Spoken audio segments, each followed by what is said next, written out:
I started my first high school sport last year. I think the immense amount of support was not only astounding to me, but honestly confusing. Um, what has been portrayed in movies seemed like a dream until I was really living it.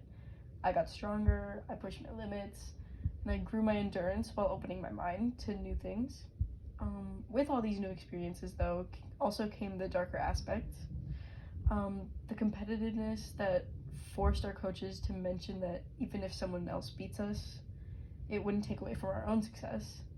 We call that the shine theory. Um, Elementary topics like showing empathy even if we were upset was something we had to relearn. The false sense of maturity I felt before last year washed itself away when I got to the varsity level this year. The urge to push past my peers for a top spot could be described as probably an insatiable hunger. Um, I could never really quite meet the demands of it though. It should come as no surprise to me that on the elite level, where a sport and one's level of fitness is no longer sustainable or optimized, the desperation to come out victorious is all the more intense, which results in not only the medical ailments attached to the physical limits that are pushed, but the medical stressors as well. Or sorry, mental stressors as well. The topic of today will look into the various reasons why eating disorders are so prevalent in the top level athletes, and how it affects performance, as well as a few opinions on what to do moving forward to discourage this behavior, and some opinions from athletes at Huron High School. Okay, so what are they? Eating disorders specifically. Three that are very common today are anorexia nervosa, bulimia nervosa, and binge eating. So through anorexia, from my understanding, a person limits their caloric intake, often counting the calories they do ingest, and even starve themselves for days. Through binge eating, large amounts of calories are consumed in a very short period of time. Often after not eating for a large period of time, a binge can occur. Finally, bulimia nervosa is the forced output of food consumed by means of throwing up, fasting, or otherwise. These disorders are not just something a person is born with, but develop over time. They stem from self-dissatisfaction in physical or social appearance, where warped judgment takes over and argues that by altering one's physical appearance or tendencies around food, these dissatisfactions will resolve, which is never the case, because it is a disorder, and that thing eating at your brain telling you that you should keep push yourself further, keep going, doesn't ever subside, to my understanding. But we're going to take a look at some other opinions. So the first one we have to look at is my older sister. She is currently 23 and a grad student. Her name is Srikruti Chiruvuri. She's in the medical neuroscience program at MSU currently, and she wants to end up in medical school. She's particularly interested in neuroscience, psychology, and dermatology, which is why I thought it would be interesting to ask her a few questions. I could not, unfortunately, get her here with me today, so we will just be reading off answers I interviewed her for. The first one was something actually we might circle back to if we have extra time, because I just think it's interesting. We're going to cut straight to what I wanted to learn from her in her knowledge and understanding, as she did go to Huron and she knows a lot about the culture around sports and stuff. So I asked her what she believed the driving factor in the development of eating disorders was. She mentioned that social media is really a significant driving factor. It gives individuals a platform to open and express creativity, but it also comes with the comparisons and judgments from any and everyone. This is a quote from her. Many individuals struggle with insecurity, but I think having so many platforms that essentially magnify other people's success and lifestyles makes it hard to differentiate between what's real and what's just for show. End quote. I think this speaks volumes on what I went over earlier. I think it's really interesting to see how a person's point of view can be so drastically changed by the people around them, and I think that's a very big subject when dealing with eating disorders or any disorder in general. I always go back to this like monkey see, monkey do. You want to be like the people around you. You want to fit in, and I think that's very, very true in high school. And I think it holds true throughout life, just in general. So how do you think today's society influences that development? So she said, society's expectations seemingly increase as time goes on, and I think this increases the level by which people make comparisons to one another and judge each other.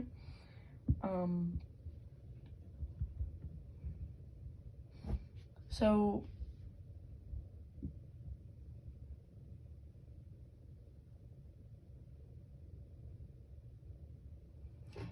okay, sorry.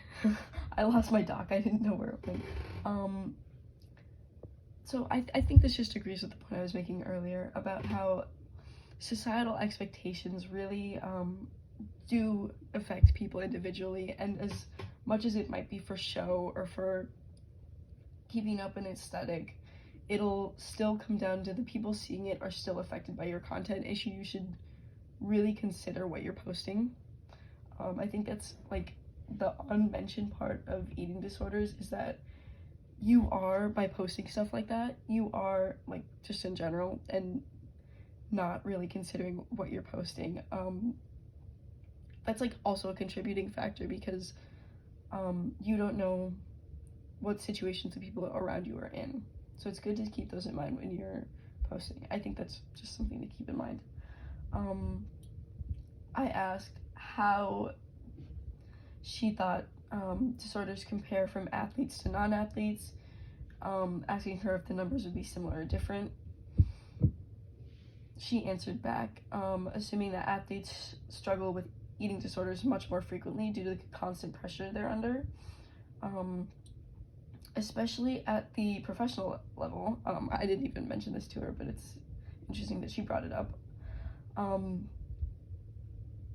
Tying long practices together with competitive environments, you end up with both physical and mental exhaustion,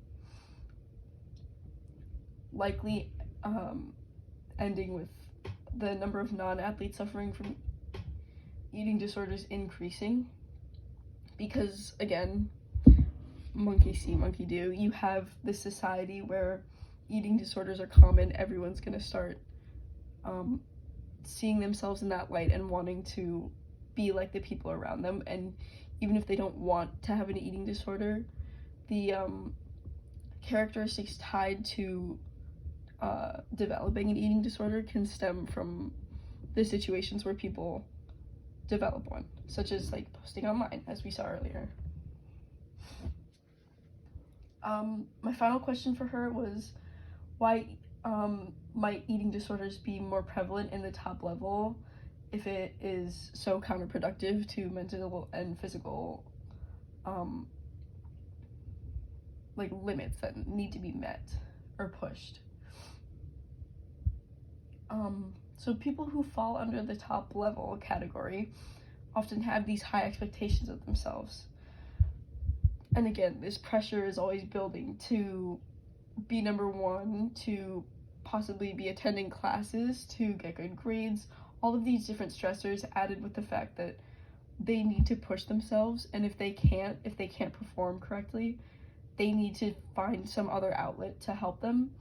And if they resort to an eating disorder, it can end in, well, we'll see later what it could do to performance.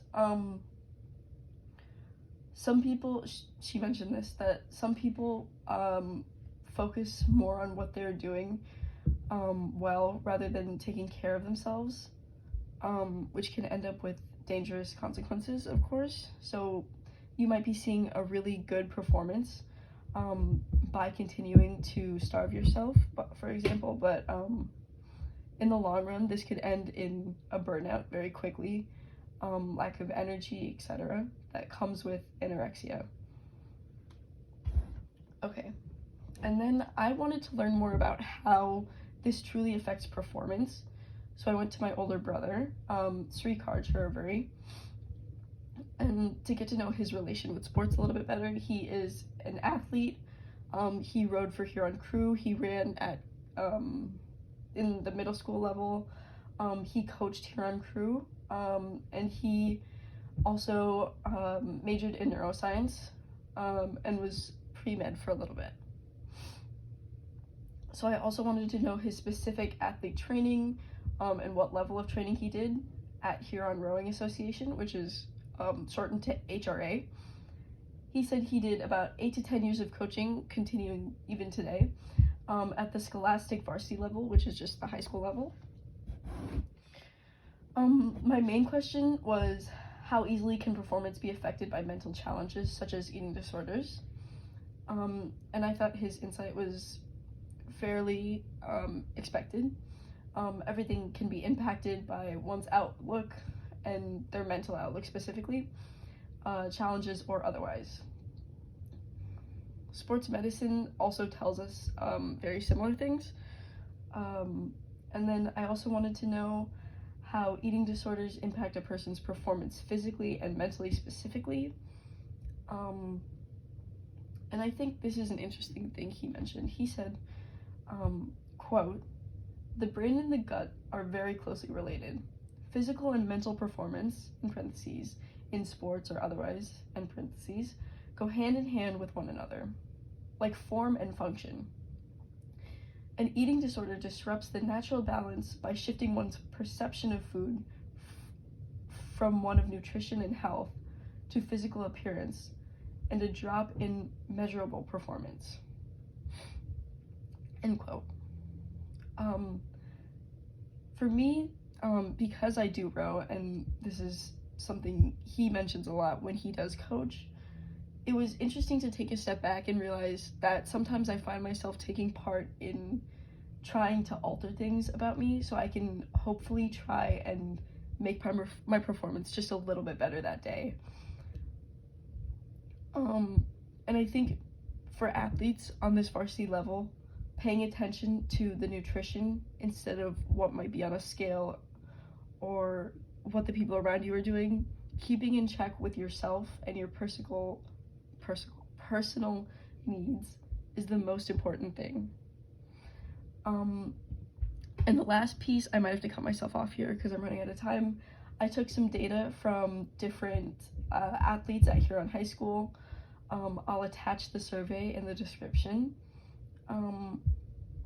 Basically, it might not be a very accurate sample size, but I just wanted to see how people felt.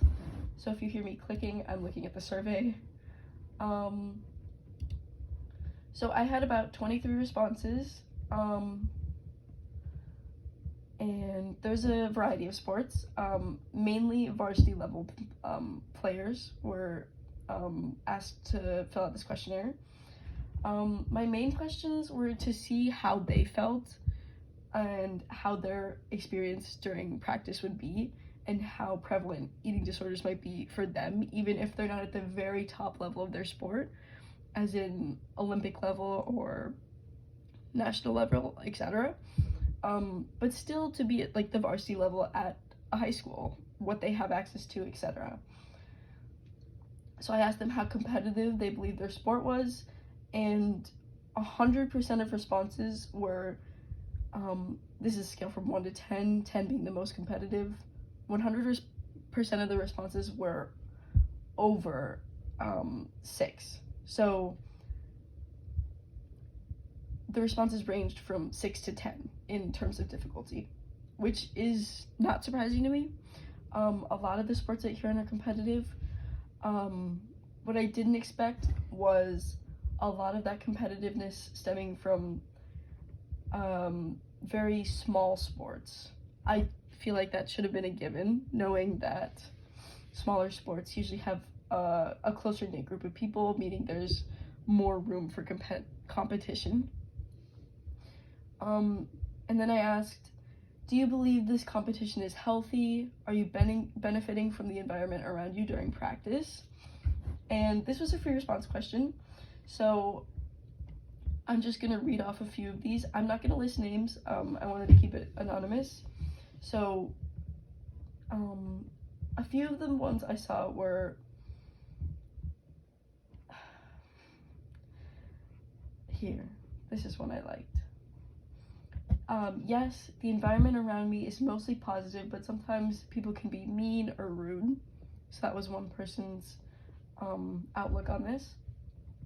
Another one was, I think that competition is healthy to an extent, which I totally agree with.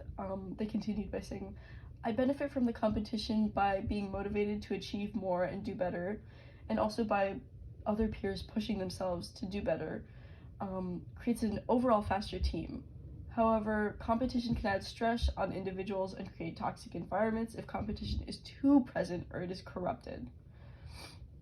I guess we didn't take a look very closely at the benefits of this competition, but I believe the negatives or the cons really do outweigh it because eating disorders are such a serious topic. For the question about how competition affected these athletes personally and if they had access to help, a large portion of the responses all had access to help if they needed it, and many people mentioned that competition was with more so oneself than the team around them because many of these were individual sports. I think it's interesting to see how the different sports at Huron have relations to these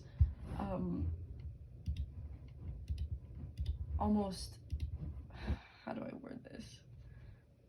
These teams at Huron have to experience things at almost a young age, I would consider it. They're having to, I explained it as elementary terms earlier, but now looking at it, it's hard to say that these terms are elementary when the only motivation for a sport may be to win, which is why I think competition, especially in the varsity level, is so aggressive, and why these people, the surveyees, I guess you would call them, agreed that the competition was ranging from a 6 to a 10. So going back over the question and the topic of today's discussion, the various reasons why eating disorders are so prevalent in the top level athletes, how it affects performance, as well as some other opinions. So the various reasons include aggressive competition, the want to do better, the want to push oneself and to see more measurable differences in performance, as well as wanting to fit in with the people around you. A sports team is like a family, and so if you see one of your peers doing something, you might also partake in that. And this can be positive or negative, but in many cases it is negative, especially at this varsity level. When you're all competing for the same thing and you see one person pull out ahead, you follow them. It affects performance by completely ruining a view of food as a nutritional source, more so as a source to gain performance or like enhance performance, as well as corrupt the ideal motivation for practice, to perform better, or maybe in a diagnosed person's mind with one of these disorders to pull out on top or to keep losing weight, etc. And then we looked at a lot of these, a handful of these here on sports. My gosh, this is a 20-minute podcast. We looked at a lot of these sports. Sorry, why do I keep saying sports? We looked at a few of these Huron athletes' responses to some of these questions, and I can leave the link to the survey, agreeing with what we've learned about eating disorders and how they relate to sports performance. Competition might not always be the reason that someone resorts to these eating disorders, but it is a large factor, and I think there can be a lot done by coaches and people in power at these sports to prevent this, and I think that should be prioritized moving forward. So yeah, thank you so much. Sorry I went so far over.